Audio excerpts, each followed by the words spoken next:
another kain serye tayo. So, ang kakainin ko ngayon ay buko. Ayan.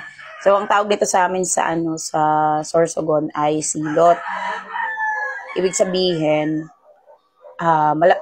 pag silot kasi, malambot pa siya. Yung as in, pwede mo pa siyang kainin.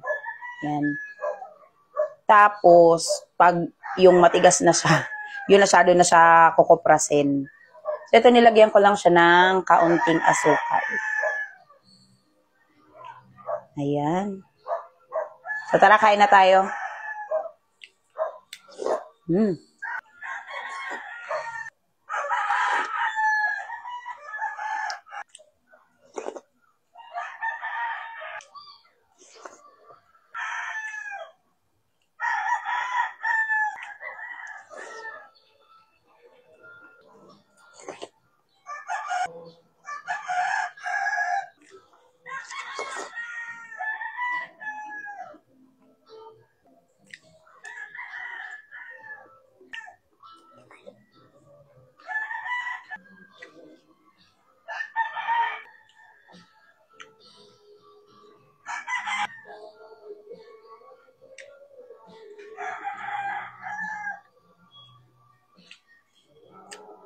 Ubus na.